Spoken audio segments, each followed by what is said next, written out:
અમદાવાદ મહાનગરપાલિકામાં ચાલતા અંધળ વહીવટને કારણે સ્થાનિક પ્રજાને ઘણીવાર મુશ્કેલીનો સામનો કરવો પડે છે। ત્યારે આવો જ એક કિસ્સો ખાડિયા વિસ્તારમાંથી સામે આવ્યો છે, જેમાં ખાડિયા વિસ્તારમાં નેતાઓ પાણી વગરના હોવાની હૈયા વરાળ સ્થાનિક જાગૃત પ્રજા ઠાલવી રહી હોવાના દ્રશ્યો સામે આવ્યા છે। ખાડિયા વિસ્તારમાં ઘણા સમયથી પાણીની નવી પાઇપો નાખવા માટે પોળોમાં આડેધડ કોઈપણ જાતના આયોજન વગર ખાડા ખોદવામાં આવ્યા હોવાથી ખાડિયા વિસ્તારમાં પાણી આવતું બંધ થઈ ગયું હતું,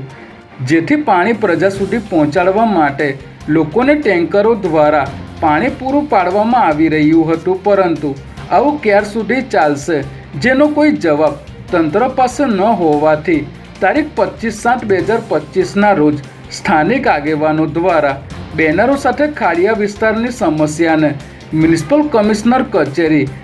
દાણાપીઠ ખાતે ઉજાગર કરવામાં આવી હતી। મળેલી માહિતી મુજબ ખાડિયા વિસ્તારમાં ગેરકાયદેસર કોમર્શિયલ બાંધકામોનો રાફડો ફાટ્યો હોવાથી આ ઇમારતના માલિકો દ્વારા ગેરકાયદેસર પાણીની અને ગટરોની લાઈનો જવાબદાર તંત્રની મીઠી રહેમનજર હેઠળ લઈ રહ્યા હોવા છતાં તંત્ર કાયદાનો અમલ કરતું ન હોવાની રજૂઆત કરવામાં આવી હતી। ખાડિયા વિસ્તારમાં જર્જરિત અને જૂના ખંડેર હાલતમાં પડી રહેલા મકાનોમાં સ્વચ્છતાના અભાવે અને કચરાની લારીઓ પડી રહેતી હોવાને કારણે ગંદકી થવાથી મચ્છરોનો અસહ્ય ત્રાસ વધી ગયો છે, જેથી પ્રજાને ઘરોમાં રહેવું પણ મુશ્કેલ બની ગયું હોવાની રજૂઆત કરવામાં આવી હતી। ખાડિયા વિસ્તારમાં ઘણા સમયથી ગેરકાયદેસર પાણી કનેક્શન, ગેરકાયદેસર ગટર કનેક્શન,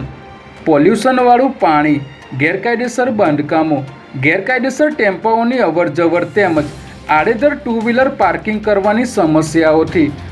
પ્રજા ત્રાહિમામ પોકારી ઉઠી હોવાથી આ અંગેની રજૂઆત તંત્રમાં અનેક વખત કરવામાં આવી છે, પરંતુ કોઈ કાયમી ઉકેલ આવતો ન હોવાની ચર્ચા ટોક ઓફ ધી ટાઉન બનવા પામી છે, જેથી ખાડિયા વિસ્તારના જાગૃત નાગરિકોએ મધ્ય ઝોનના ડેપ્યુટી મ્યુનિસિપલ કમિશનર રમ્યકુમાર ભટ્ટને રૂબરૂ મળીને જે રજૂઆતો કરી છે તે આ અહેવાલમાં પ્રસિદ્ધ કરવામાં આવી છે, જેથી આ અહેવાલને ધ્યાને લઈ મ્યુનિસિપલ કમિશનર બંછાનિધિ પાની દ્વારા જવાબદાર અધિકારીઓને વહેલામાં વહેલી તકે ખાડિયા વિસ્તારની પ્રજાને પાણીની સમસ્યામાંથી છુટકારો અપાવે તેવી સ્થાનિક જનતામાં માંગ ઉઠી છે।